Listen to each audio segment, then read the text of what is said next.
Hello to all my listeners and welcome to today's podcast titled Chronic Loneliness and Why Does It Hurt? I'm sure some of you are asking, why would you choose to talk about such a specific of a topic when you look at the scope of the entire podcast? Why are you talking about a symptom of depression when we have been tackling the broad subject of CPTSD, my own personal account, and my knowledge on healing and hope? This is the bonus episode, and I thought long and hard about what to talk about. The number one idea that kept pushing on my mind to speak about was loneliness. And why, you ask? Because it demands to be acknowledged, and like pain, it demands to be felt and recognized for the impact it left on my life. When we hear about loneliness, we go one of two ways. We think about ourselves or we think about a flawed self. Much like when we hear mental health or illness, we can either turn to ourselves or our external observations about other people who are suffering with themselves. Throughout this whole podcast, you have seen me discuss issues that are brought upon inequality and suffering. I have told you my story through the eyes of a child that transitioned into an adult, highly interested in medical knowledge and understanding about how the self responds to environment. But I have not spoken on the motif of my life, and that is loneliness, the state of being alone, defined as sadness from having no company, feeling remote. It's labeled as an epidemic by the American public health system. Research on loneliness prevention has been instilled by the public health system to come up with effective interventions for loneliness at a population and individual level. Because why would this not be a health epidemic if 50% of adults over 80 are lonely and over 70% of adolescents and young adults experience loneliness day to day? How are we not spiraling? Not to mention the huge correlation of loneliness and chronic health conditions due to its effect on the immune system. Loneliness is so big, and thus, labeling this episode chronic loneliness does not give it enough credit for how something can make you feel, for how something can make you feel so empty and hollow, how that can essentially navigate and shape your whole life. Believe me, loneliness is the fullness of sorrow because it gives you something to feel when you lack in too many areas. I used to pride myself for my independence for as long as I could remember. I was so mature for my age on terms of knowing how to do things outside of the school setting. I prided myself in knowing how bills worked, how transactions at a grocery store worked, how to clean houses, how to take care of babies. From a young age, I was taught to trust no one, and that the world was so bad I could not trust nor accept any form of kindness towards me. Because how would I know the intention? My father had raised himself at the age of 12 and wanted me to know how to navigate the world with fear and extreme precaution, especially since I was a female. I would never be able to accept any form of kindness or generosity from anyone else besides my parents, because they were the only people I could trust. I had to be careful because my understanding was that everyone wanted to hurt me. If teachers would reach out to me, I had to deny it. Friends of family, because no one was safe. I grew up being trained to push people away. I felt proud when I would tell my classmates that I was doing adult things, that I was alone, but free. I felt free, but that was an ironic statement because for most of my childhood, I was trapped and locked away at home, rarely having access to the world. But I was living in a sea of lies for most of my childhood. I had convinced myself that I was indeed free. Or maybe that was just me surviving. I mentioned before that my entire family was my mom, dad, and baby sister. We had no grandparents, aunts, uncles, cousins, nothing. I always wondered why and never got an answer as to why I didn't have them. When my father wasn't around, I would listen to my mom talk to someone she called mom and her sister. I knew my mom had a family somewhere. I just never understood why they never came to see her and eventually save her. And why am I not allowed to be exposed to them? As I got older, my mother began to tell me that she left her whole family in El Salvador to come to America when my older brother was around 9. She ended up going back when he tragically passed, and my father brought her back to Virginia when she ended up pregnant with me. She never saw her family again for 20 years. I would struggle hard to understand why I couldn't have an extended family when every single person I knew did. They all had grandparents. Everyone had grandparents. Everyone had cousins. But why is my family so different when it feels like we are the only ones on the planet? My heart would break and gut would sink when I thought about the life I could have if I had an extended family member from either side. Being the chronic liar I was in elementary school to get by, I would make up fake family members to fit in with my classmates. Tell them they had come for the weekend or that my cousin was in town. Sometimes my mother would get older ladies from our church and tell us to call them grandmother. It made me uncomfortable. I understood that she did that because she could sense that me and my sister longed to have relationships with family. But the notion that I would have to call someone else's grandma made me sick. I didn't want to. and that was fake and wrong. When I was 19, my father opened up to me about some abuse he had endured, how his own family had hurt him, how they left him, neglected him, rejected him. His mother was the only one that loved him, and she died when he was a child.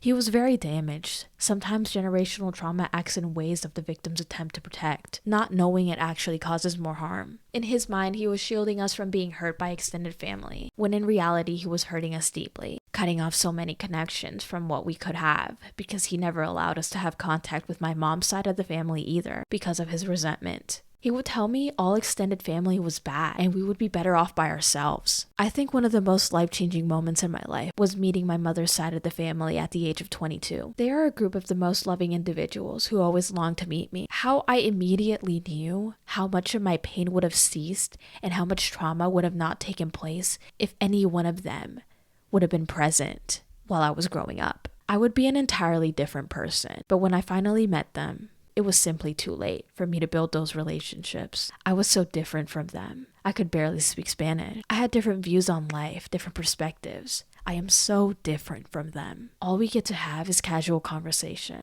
They are strangers and I don't know them. It burns me alive that I'll never be able to have those family relationships with people that have the title of family. When meeting them felt like I was meeting strangers. I still struggle to think about how I can build a greater relationship with them because a part of me just thinks it's too late. In 2020, when I was visiting California for the first time, I got a call from this lady who said she was my father's sister or half-sister, I don't know. She wanted to meet me and had found me on Facebook. She lived about 2 hours from San Diego where I was staying, so we arranged a FaceTime call. This was the first time any family had reached out to me directly. I wondered who else knew about me. The call went well. She expressed her desire in wanting to meet me. Based on the trip I was on, I didn't have time to really see her, but I talked to her and her 3 daughters, who I can assume are my cousins. This was crazy because it was coming from my dad's side. It took nearly 20 years for me to meet anyone genuinely. I never reached out to anyone through Facebook because I was scared. Scared they didn't care for who I was, that I was nobody. In my late teens, it became a game and how long I could go without meeting a relative. But my inner child crippled in fear that it would be forever, and I would die without ever meeting anyone. I'm my father's child, when for a period of my life I also wanted to start my own family, and shield my future children from having any contact with any family member of mine, to move far away and start a new life. Family never meant anything to me, and I would openly admit that. Family first? No. Family last, because all they do is hurt me. If I were to start a family, I would actually want us to love each other. I would actually spend time with my kids and have kids close in age so they won't feel alone or abandoned. I would have family time and involve a father, a 2-parent income household, and I would allow my friends to be part of my kids' lives. I would socialize my kids and find them the best care when I would have to work. My children's babysitter would never be an inanimate object with a screen. That's something I was super adamant about and still am. Being the oldest in a small family with an absent father, a mother who needed my help at all times, and a sister who always needed something done for her, I had a lot of roles. I was left to meet all my emotional needs. Being lonely, me, no one's concern. I didn't have a lot of friends at school, and school is the only place I would be able to interact with other people, and where I could take on the role of being a kid. However, if y'all listen to that education podcast, I was also bullied and ridiculed at school regularly, so it wasn't ideal. But it was something, and enough to allow me to survive. Enough company to barely make it. So like I was saying, I had to meet my needs. I had this imaginary person in my mind for as long as I can remember. She would come out when I was scared, angry, or upset. I describe her as a slightly older female with a soothing voice that would repeatedly tell me that everything was going to be okay. She would use my arm to self-soothe me, having me repeatedly rub my shoulder or face to help me calm down. All I had to do was close my eyes, and her ghostly feminine spirit would come help me regulate. So there was her. But mostly it was myself. I would always be alone. I played alone for many hours every day. I don't have a single memory of someone ever playing with me, besides the time when I would play with my classmates on the playground. I would do everything alone. I would do crafts, play outside, eat, do homework, think alone. My whole life, I didn't mind all those things. But when I reached the preteen years, I remember the terror, the screaming, the violence in my home. I longed heavily to literally have anyone in my life to come save me. In any way, in any form. I would be shaking in fear, experiencing speech terror in the middle of the night, writing in my notebooks how I longed for literally anyone to come rescue me, to be with me. I would write because I couldn't form words. I would spend nights upon nights crying out to God to forgive me for whatever I had done, so that He would allow me to have someone, just anyone, so I wouldn't have to be alone all the time, making my best attempts to hold myself, to self-soothe. I found ways of coping and self-harming, because watching blood rush down my arms and legs felt like a warm hug. When I was 13, I learned what depression was. I was diagnosed with severe depressive disorder by my pediatrician, but nothing was done about it. Probably because my parents didn't believe in therapy or medicine or any form of help. And they especially didn't want me on any medication because they said it would go against God, that it would mentally impair me forever. I knew a major symptom of depression was loneliness, but I couldn't help that. It was because of my situation. So was I really depressed? Because whenever something good did happen to me, I would be overjoyed for weeks. Like, what even was depression? I never had that. But I did have something wrong with me. I just didn't know what and left it at that. But I just didn't sit with my loneliness. Absolutely not. I have always had the most visual mind. I have always been able to see things differently. I can organize everything, reshape anything. I visualize everything. So I daydreamed every day. Since starting grade school, I would let my mind wander whenever it pleased. I would leave my current shit show of a childhood and become a girl who had a supportive family. In my daydreams, I was usually the middle child because I didn't feel worthy, not even in a daydream of allowing me to be the baby of the family. But I did have like 3 older siblings, or sometimes just one. I would have supportive parents who knew what they were doing and who would help me with school. I would have aunts, uncles, and cousins. Sometimes it wouldn't even be all that. It would just be me imagining if I got to spend a few hours with a safe person. I would daydream of having friends in school a few years older than me who would want to hang out with me. Very minuscule things that I would just spend hours thinking about. The what if. What if I just had 30 minutes of attention from literally anyone? These daydreams were the reason I could fall asleep at night, because I would just be transported into another world, another life where I was loved and not alone. I don't want to ignore the idea that the feeling of loneliness is a person-by-person case. Some people experience loneliness because they physically have no one or have no support system. Other people experience loneliness even if they are surrounded by family and friends. They may feel as if no one understands them, or if they are frequently left out despite people telling them that they love them or that they are needed.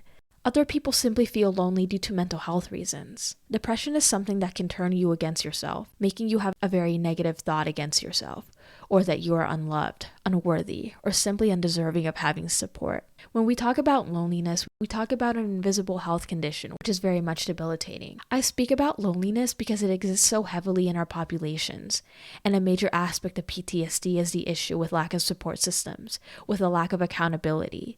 Because the absence of these things lead people into a hopeless state. It's the idea of, let me go through it with you, that changes the whole thing. Because if people suffer alone, they suffer significantly more than if someone else was helping them through every step of pain. And pain is not linear. It's quite the opposite. So that gives way to support, leading to people who breed resiliency. With the telling of my story, I want to highlight the link between childhood trauma and adult loneliness to close this out. As we know, all that happens to you as a child comes to haunt you in adulthood, and especially in physical ways. There's a quote by Gabor Mate that reads, "Children do not get traumatized because they get hurt. They get traumatized because they're alone with the hurt." Simply put, without support, reassurance, and assistance with emotional regulation, children who undergo trauma are more likely to experience ailing health at the onset of adulthood because their bodies have not known how to handle events so much greater than their minds can comprehend. Children who receive support early on go on to become more resilient when faced with other issues in the future. In other words, trauma is unavoidable, but how it is handled is what makes the difference. It always struck me as odd that chronic loneliness could be so controlling over the body. The National Institute of Health concludes that loneliness is associated with greater mortality rates. There's a 26% increase on premature death. And why is that? Well, when people are experiencing loneliness due to factors out of their control, their health behaviors begin to change, such as the quality of nutrient intake or sleep. Morbidity only grows due to their body's mental, emotional, and physical states being altered by behaviors and creating changes in the brain. Loneliness makes us sick and acts as a disease. I have heard professors mention that humans are evolved to survive in groups, making adverse health outcomes become a consequence of refraining from social relationship and connection. I remember being 19 years old and facing an issue I had never faced before. I was blessed to have so many people in my life that year that I was struggling to manage my time and attend all the hangouts, events, club meetings, and gatherings. It was an issue I never thought I would encounter given the childhood that I had. For the first time in my life, I didn't feel alone anymore. I had countless support if needed at any given hour. What happened after I left my house at 18 that allowed me to have a plethora of support 1 year after starting college? I shared how I needed to leave the toxic environment that I grew up in order to begin working on myself. But with that also came actual freedom for the first time, and an ability to become someone separate than the self I knew. I, for a short period before 2020, felt and was capable. The spark of energy and unknown courage allowed me to reach out to people, and so forth. But there are several ideas that have reached a consensus on helping aid the loneliness epidemic. Individuals working on the self to learn skills on communication, and to garner up the courage to start these conversations with others, to raise awareness, and to find common ground with people also struggling with mental illness. I found it incredibly helpful to open up about my tendency to self-isolate based on my past. Combating this was the hardest obstacle, and I still struggle with it to this day because it is more of a habitual behavior that I have due to what I know is familiar. So targeting areas that keep you from approaching other people and allowing in support. Secondly, within society efforts, government policies that serve to empower schools, the workforce, and communities with knowledge on the epidemic, and tools on how to make communities and opportunities of social gatherings affordable and available to people of all ages and all needs. Similar to so much of my other key points, this society simply needs help, and it's hard to feel so out of control with what can be done, with what we can be doing. Let's look at our current social circle. Let's start with that.